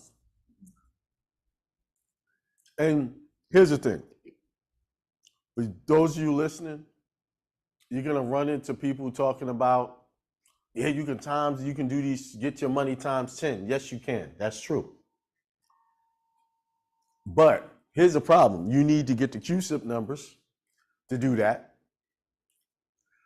The problem I have with QSIP numbers, if there's a problem, how do I prove that the numbers are accurate? Who's coming in to testify to say that this paper you gave me, because when I bought a few QSIP numbers, information on my driver's license, all of that, and it was just an 8x11 paper saying what was in the account. It wasn't certified by anybody. I'm like, this don't follow rules of evidence. Who's going to testify and say that that's right? How do I know he didn't just put those numbers on the paperwork? So my suggestion, if you're doing this process, just do it for the actual numbers. If the bank accounts were $10,000, do it for $10,000. Because you can only fractionalize and get the extra money on bank account stuff, not on car loans and credit cards. You can only do it for that money you put in the bank. Let the bank have the other little bit of money. Let them win. And here's the thing. Everybody I know who did this process and fractionalized, the bank gave them problems with their money. Meaning the money went in the bank, everything was fine and dandy, and then when they tried to do a large withdrawal, they froze the whole bank account. A lot of people think it's the IRS that's the problem. It's not. It's your own bank. Then they get their IRS involved because they want to keep the money. I know somebody right now, I'll say the initial, JB, who was doing that up until the time we stopped working together. He was still getting bank statements for the money they had frozen, but he couldn't touch it. But they'll say the IRS is the problem. No, it's not. It's the bank. If they could take that money, they know you did that process, they're going to hold on to it. That's why you don't fractionalize. Because why? You just took the money they was trying to make money off of. That's why I say don't fractionalize. I haven't seen anybody have problems when they didn't fractionalize. I mean, $30,000 versus what? $300,000 when you fractionalize, right? Times 10. Okay. You could take the $30,000. Everybody that did the fractionalization had problems. Big ones. Some big, some small. But it was problems. Because that's their system. And you're messing with it. And you ain't supposed to be, to them, you ain't supposed to be one of us knowing how to do this. Take what you can get and we'll keep it moving. All right, that was it. That was the end of that information. I'm ready for questions. I told you it wouldn't take all day to do this. If y'all want to ask questions, we can. Usually it takes all day because Al is here and he goes through the whole tax manual and stuff like that, but he's not here, so. And tax manual is not my thing. Okay, I have a question. Go ahead. So I mean, it seems kind of complicated, all those forms. I mean, like, I've actually studied them and it's like they're confusing. That's why we have Al. Yeah, so Take the Al, complication out of it. yeah. So Yeah. Al basically is a separate consultant to you. Yeah, we work Correct. together. He's the one who actually does the tax returns. He files them for you Oh, I see. Okay. and certifies them. He has a direct link with the IRS. He's the expert. Okay, But so here's the thing. I kind of see where you're going. In my membership, have all of the lessons on how to fill the forms out. oh, Yeah, all the videos, and Al is the one teaching them. They're all in the. I'll show you what I'm talking about. I'll show you. And really, it's not complicated. Only reason why it's complicated is because you don't know how to do them exactly, right. and it looks like it's a lot, but it really isn't. Okay. You So know, basically you can use these on large amounts of money. Can you do deposits. Yes. deposits? Cars, houses, bank accounts. You can use it more like if you buy a car and you get a loan, you can use it to discharge that loan. You use it on credit cards, but like I said in the beginning, you use it on the credit card, they're gonna shut the account down. You'll get your discharge at one time, but they're gonna close the account. So I recommend, say if you want to pay $300 on your credit card, deposit $300 in the bank, then pay the credit card, and just recoup the deposit of the $300. I see. And what is the statute of limitations on doing the recoupment? There is none, but there's penalties if you do them late.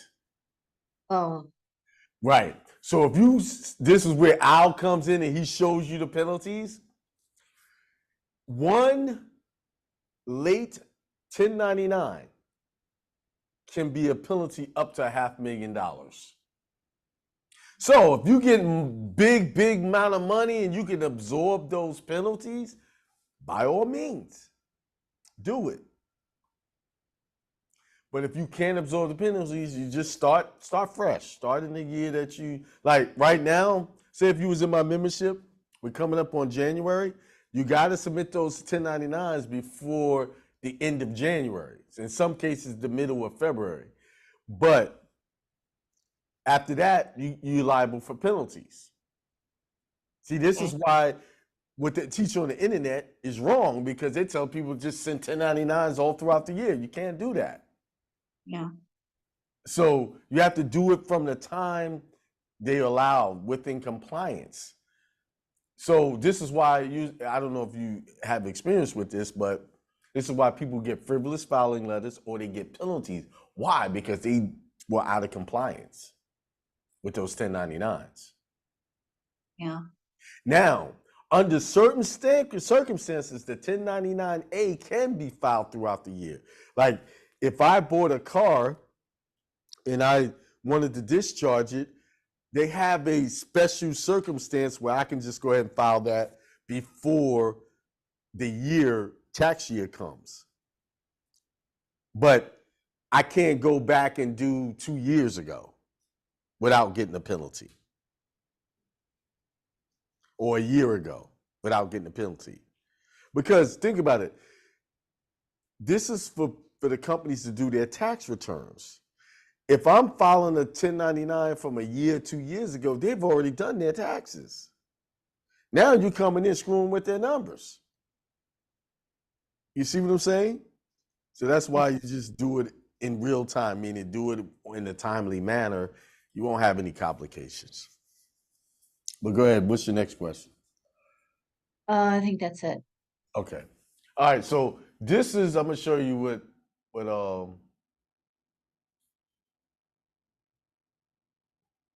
it looks like, the class. I'm gonna share it in a second. I just want to get into the membership so you can see exactly how it looks.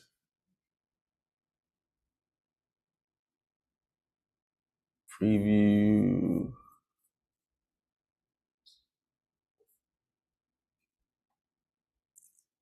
So this is how the membership looks. It takes you through the process A to Z. So all the complication has been taken out of it, because I just showed you how to fill out 1099s. Like, no, somebody might get this video, I got the whole shebang. No, you don't, because I didn't go into the form, the fiduciary forms, the 1455s. You got to do your medallion stamp with the bank, all of those things. How to correctly open up the bank accounts. Also, I didn't go into the fact that all of the EINs that you get for your trust, you're going to get them without a social. We have a process for that. All right. So I just gave you a good summary of what you can do. Let me see, where's my mouse at? So this is all of the classes. Now you could get your trust done through me or Al, but you can also do it yourself, because I have the video in this membership. So these are all of the things that's going on in here. Also teach you how to trademark the all cap name. How to set up the churches in here, right here. And the name change documents. I haven't, that's a draft. I haven't really finished that. The recoupment process, the 1099 meetings. Every January, Al goes over all of the changes that the IRS has made regarding 1099s, and they do them every year. They make changes. So a lot of people are doing their 1099s and don't know what the changes are, and that's another reason why people are failing. And these are all of the groups since I started this in 2020. All of the meetings. It's group 2, group 3, and now I do bi-weekly meetings all the way up. I got to update. I think we have to put September and October meetings in. This is out of order right here. September 3rd, July 3rd. I need to move that up to there. So we got to do October's meetings and partially September. Those are all recorded. I just got to add them in there. Then I have a research phone where I put information in there just for people if you want to study things that I think will be of interest. This is a very small area, but it's going to be huge because I have so much information to put in there, and I have to take time to do it. So I'm previewing as the admin. Let's do it as a student. Oh, it didn't let me do it. What happened? Application error. Let's go back. It's acting up now. How do I refresh that? Let's see if it'll let me refresh. See if I can do it as a student again. Let's see. There we go. I had to refresh it. So this is how it would look. Like this is the orientation instructions on the website.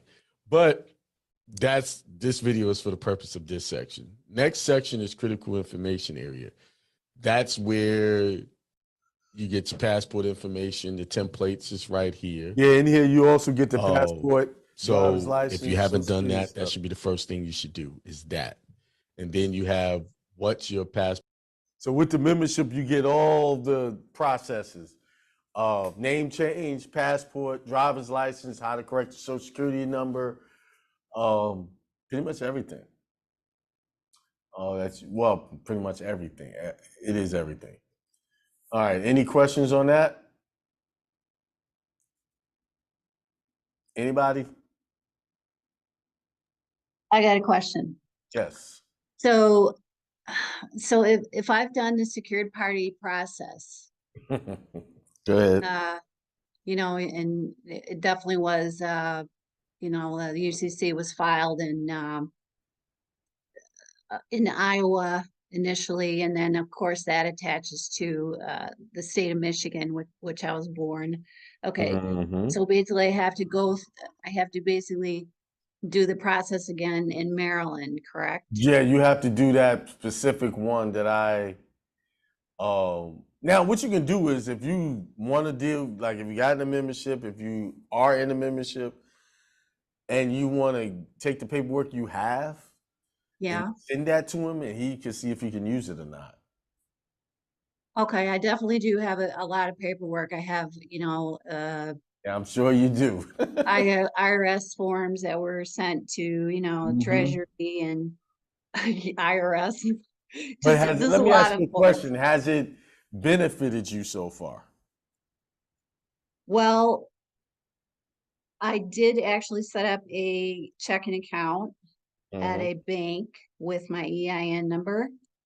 Mhm. And I'm actually not using it because it was in a different state. So I would say no, but I have actually discharged debts. I Mhm. have discharged that with the administrative process. Let me just say that I've done that.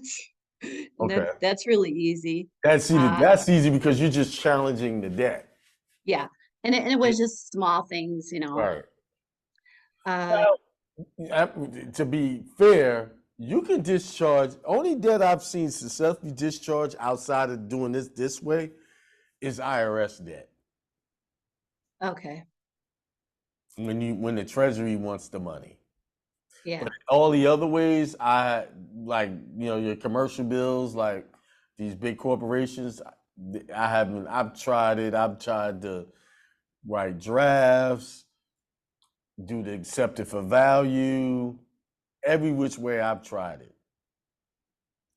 Use the back of the social, create the account number, and went online and electronically did it. Now, I know there's something to those methods because when I did, every time I sent in the draft, they never returned it and didn't even say anything that they wasn't taking the payment. They just ignored me. Then when I went online and got the account numbers and I paid off a car it worked for 2 weeks and then they kicked it back, and they never said I did anything wrong. So why didn't they say anything? And then they took that car off my credit, meaning they never reported any more payments to the credit bureaus. So I know it was something to it, but they know I didn't know what I was doing, so they just kept it rolling and still was enforcing that debt. Yeah. I've been in front of a lawyer and he was questioning me they had dictation going, asking me about how discharge, and the interesting about that was I wrote a money order out, sent it in, and then they didn't say anything. And then when I said, you know what, I'm not using my social anymore, so I'm just gonna bankrupt this social. I'm bankrupting it. That's when the bank sent their lawyer in to ask me questions about the draft. And they didn't bring the actual draft, they brought a copy of it and asked me, was that my signature? And I told them no. He said, what do you mean it's not your signature? This looks like your signature. He compared to me. I said, that's a photocopy. That's not my signature. I do weddings. He showed me something with my wedding signature. And I said, go get the actual instrument. And then I'll say whether it's mine or not. He said, I can't do that. See? So they sent a lawyer. I had to go to this lawyer's office and sit down with him. Now, the bank is a credit union, and now that's another thing. You can't discharge debt with credit unions. But they still use that draft. But the bank, the lawyer's office in the bank, because it was a post office credit union. So it sits right there in the main post office, downtown Columbia, South Carolina. It was a stone's throw away from him. Why didn't they give him the actual draft? They kept it. They monetized it. Right. Yeah. They knew I didn't know what I was doing. I was just playing, throwing stuff out there to see what would work. And that's why I know those methods do have some truth to it, but they don't have the extra information to complete it. But this information, I've seen it all the way through and see people really get benefits from it. I've seen checks as much as $10 million. Okay?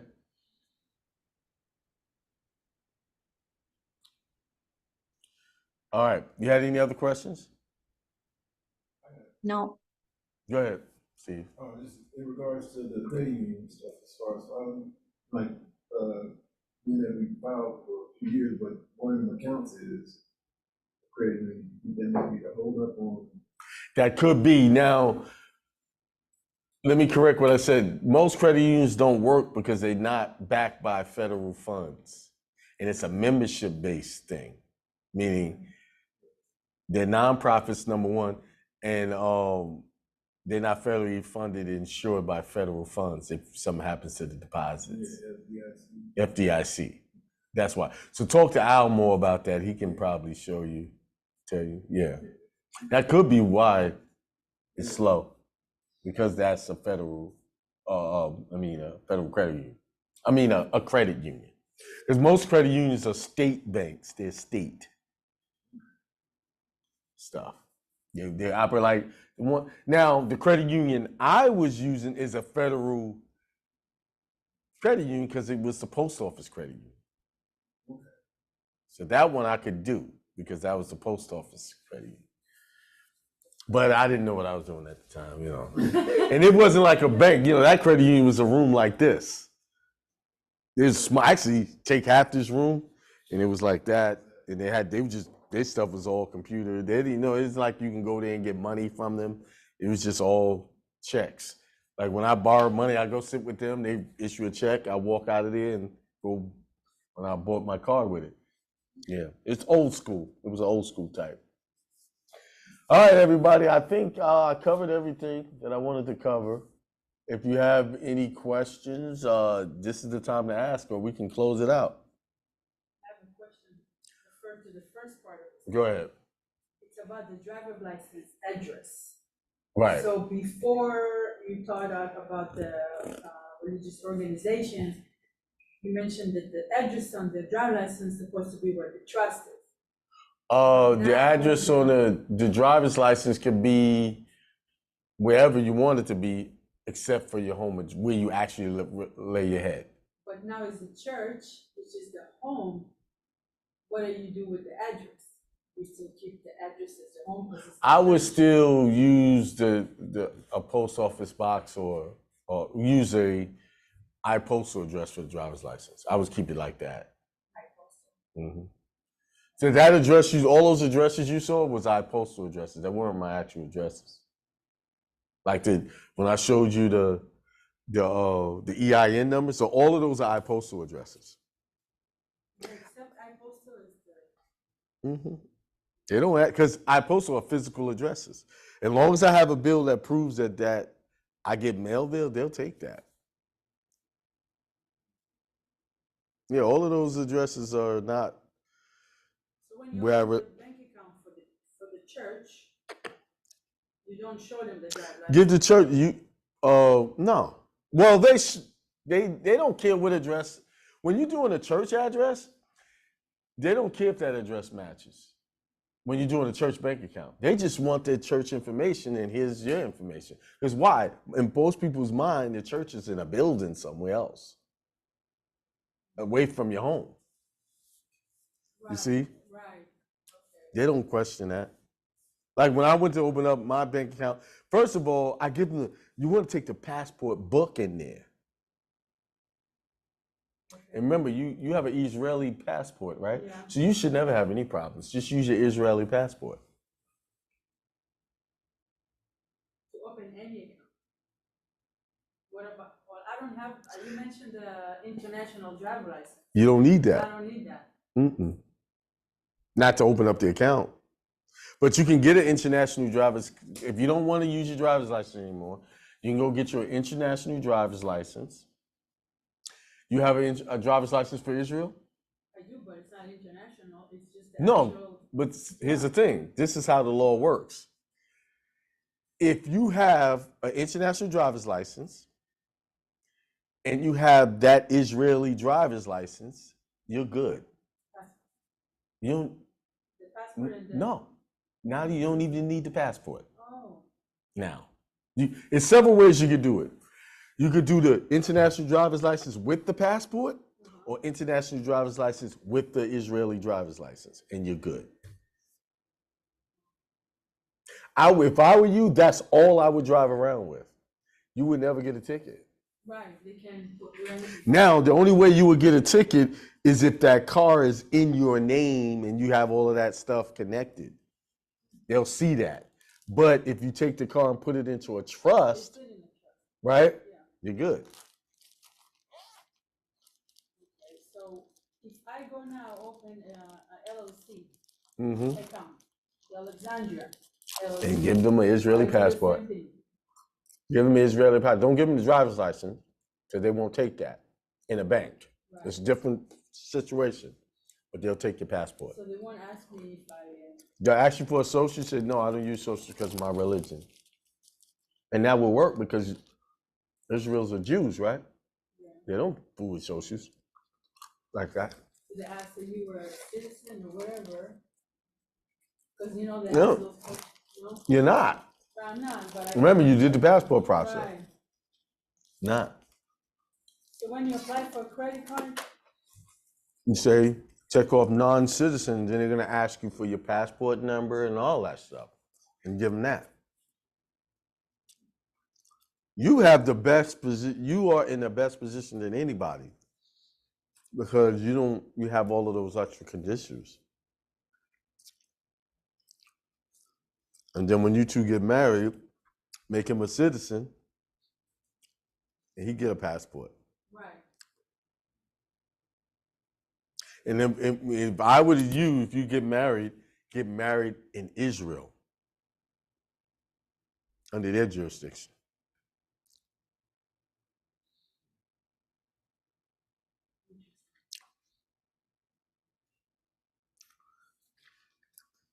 That's how I would do it. Now, if you want to do it over here, you do like a ceremony and do all of that. Do it a religious ceremony, you're good.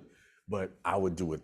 Then my Yeah, status because will here change. they're like if you got a job and you want to do medical insurance and all that stuff, he'll still be able to get it. Because you don't want without having that legal doc that they want here. You see? Yeah, you didn't even need that whole US passport, but you got it now, and you did the citizenship thing, but you see they still gave you the national passport even though you did that. And my bond certificate is in Israel. Right. I still got it. So Right. whatever- See, you don't have a birth certificate from here, so No. you're in a perfect position. If I were you, I would immediately start driving only with the international passport and the Israeli driver's license. They cannot write tickets on that Right. because they have no jurisdiction. That's what happens when people come over here. This is why they talk about all illegal act, because why? They can't do anything with them. They can't.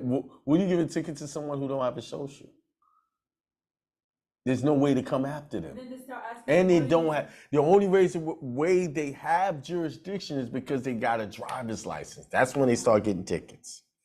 But if they don't have that, you're national and you still can drive on the road.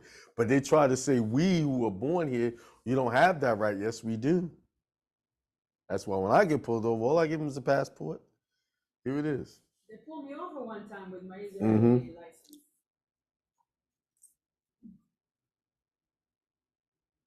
Yeah, I'm gonna send the slides to your email. Whoever put that in the T9. Yeah, I'll send you the slides in the email. So for anybody that's new, that's potentially new, like what's the sequence of steps they should take? The sequence of the steps to get started first. Well, we do the quickest thing, start doing the passport, correcting name change, because doing the 1099, you can only do that once a year. Do your 1099s, process them, then do your return. That comes around once a year. So right now is a perfect time to start because now 1099 season is coming in January, a couple of months. Yeah. All right. Yeah, I'll get you guys the slides later on today. I'll email them all to you because I have to convert them because they all keynote slides, and I know everybody don't use Apple, so I got to convert them into what do you call PowerPoints?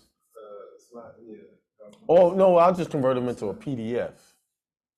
Yeah, PDF. Yeah.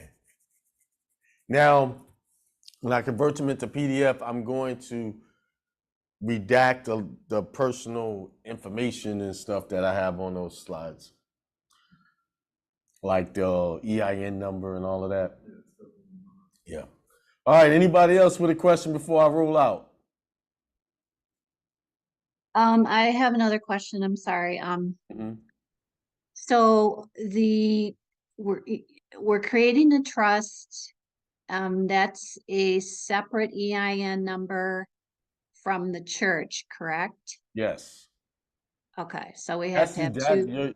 you can only do the 1099 process with a trust EIN number.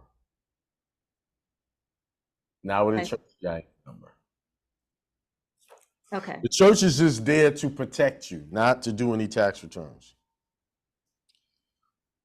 okay, and then when you register with California, I didn't look up at the address. Was it a PO box or was it a street? Postal address. Postal Postal. virtual address. A virtual address, basically. Okay, and then that wasn't in California, was it? Was it, like your own You state? can pick any address. It doesn't matter where your trust address is and all that. Only reason why you saw a California address on that other document is because in order to get that certificate, you have to have a California address. And that's an iPostal address, by the way. That's on there. Oh, So iPostal, you can get an address in any state, pretty much. I post to one, the number one.com. I see. Yeah. And they just scan it and then they send you the scanned picture Of what? of the, they open up the mail and they scan it. Yeah, they'll scan it. They don't open the mail unless you tell them to. They send you a picture of what you got, and then you tell them what you want to do, whether they scan it or you can have them forward it to your actual address. I see. Yeah. Alrighty. All right. Okay. Thanks for answering all my questions. All right, no problem. All right, everyone. You guys enjoy the rest of your Saturday. Until next time. Have a Yeah.